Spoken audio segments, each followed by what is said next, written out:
Shalom, salam sejahtera Bapak Ibu Saudara-saudara yang saya kasih di dalam Tuhan Yesus Kristus.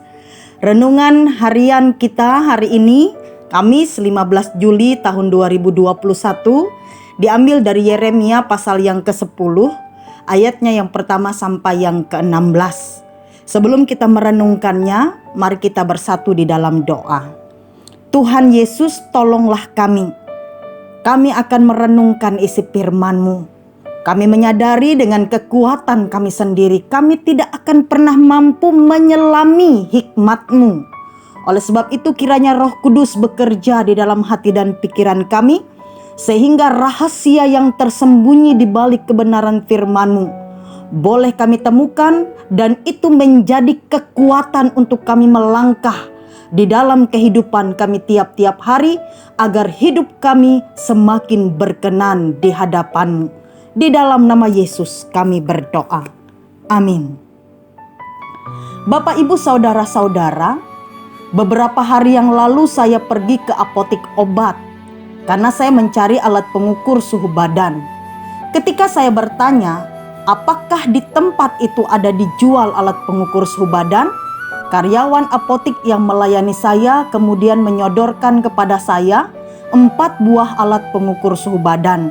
Lalu kemudian saya bertanya, berapa harga dari keempat alat tersebut? Karyawan apotik yang ada lalu menyebutkan sejumlah harga, dari yang paling mahal sampai yang paling murah. Saya kemudian bertanya, mengapa ada yang mahal dan ada yang murah? Dan apa keistimewaan yang mahal daripada yang murah?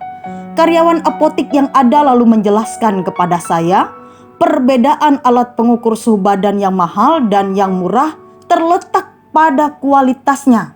Memang benar kata orang, ada rupa, ada harga. Yang asli tentu berbeda dengan yang KW. Bapak, Ibu, Saudara, jika kita membaca dan memperhatikan nas firman Tuhan dalam Yeremia pasal yang ke-10, ayat yang pertama sampai yang ke-16, kita akan menemukan bagaimana Yeremia membandingkan sekaligus menjelaskan perbedaan antara Allah atau Elohim Yahweh yang menjadi sesembahan bangsa Israel dengan berhala-berhala yang disembah oleh bangsa-bangsa lain yang tidak mengenal Allah. Dengan tegas, Yeremia mengatakan dalam ayat yang ketiga, keempat, dan kelima, berhala bangsa-bangsa asing hanyalah pohon kayu yang dipahat oleh tukang kayu, kemudian diperindah dengan emas dan perak, serta diperkuat dengan paku dan palu. Bahkan di ayat yang ke-8, Yeremia mengatakan berhala itu semuanya bodoh dan dungu.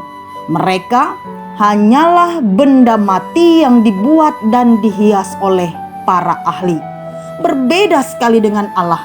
Elohim Yahweh yang disembah oleh bangsa Israel adalah Allah yang benar, Allah yang hidup. Dia Raja, Dia pencipta dunia, alam semesta. Dia pemilik segala-galanya.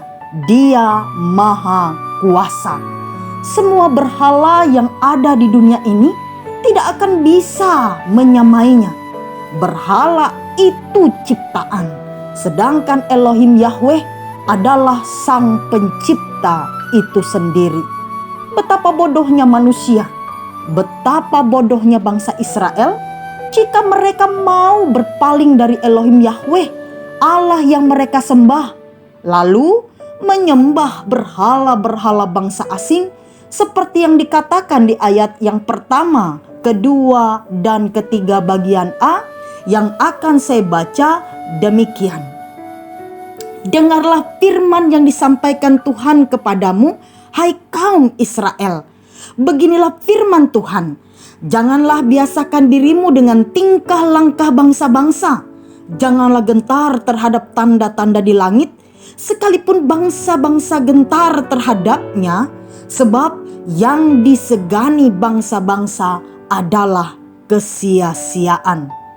Jadi, kalau bisa saya umpamakan, Elohim Yahweh itu kualitasnya sudah yang paling Yahud. Di luar Dia itu KW atau palsu. Bapak, Ibu, saudara-saudara yang terkasih, menjadikan Allah atau Elohim Yahweh sebagai sesembahan adalah keputusan terbaik yang pernah kita lakukan dalam hidup kita. Karena Dia adalah satu-satunya Allah yang benar, Allah yang kepadanya Abraham, Ishak, dan Israel mengikat perjanjian. Allah yang telah mengutus Tuhan Yesus Kristus untuk menjumpai kita, supaya kita layak ambil bagian dalam anugerah dan kasih-Nya. Sungguh disayangkan sekali jika karena godaan dunia ini, karena keserakahan, ambisi, nafsu duniawi, kepentingan diri, kita berpaling dari Allah yang benar. Kita menolak, bahkan meninggalkan Dia. Melalui apa yang disampaikan oleh Nabi Yeremia ini, mari kita terus-menerus mengintrospeksi diri. Jangan sampai kita mengulangi kesalahan yang sama seperti yang dilakukan oleh bangsa Israel. Jangan pernah sekalipun dalam hidup kita menyembah ilah lain. Kita menaruh harap kita pada berhala-berhala, pada roh-roh zaman, pada hal-hal yang menyakiti hati Allah dan membuat Allah cemburu. Ingat, dasar titah yang pertama dan yang kedua dalam kitab Keluaran pasal 20 ayat yang pertama sampai yang ke-6 mengatakan, lalu Allah mengucapkan segala firman ini, Akulah Tuhan Allahmu yang membawa engkau keluar dari tanah Mesir, dari tempat perbudakan. Jangan ada padamu Allah lain di hadapanku. Jangan membuat bagimu patung yang menyerupai apapun yang ada di langit di atas, atau yang ada di bumi di bawah, atau yang ada di dalam air di bawah bumi. Jangan sujud menyembah kepadanya atau beribadah kepadanya. Sebab Aku, Tuhan Allahmu, adalah Allah yang cemburu, yang membalaskan kesalahan bapa kepada anak-anaknya, kepada keturunan yang ketiga dan keempat dari orang-orang yang membenci Aku. Tetapi Aku menunjukkan kasih setia kepada beribu-ribu orang, yaitu mereka yang mengasihi Aku dan yang berpegang pada perintah-perintahku. Kiranya kebenaran firman Tuhan ini meneguhkan kita agar terus setia sampai akhir hidup kita. Sedangkan bagi yang masih ragu atau suam-suam kuku, bertobatlah. Mohon pengampunan dari Tuhan, sehingga Elohim Yahweh, Allah kita yang benar, Allah kita yang hidup, menguduskan hati dan pikiran kita, agar kita semua yang mengaku percaya kepadanya, kita didapatinya tidak bercacat dan tidak bercela sampai kedatangan Tuhan kita Yesus Kristus. Tuhan memberkati kita. Amin.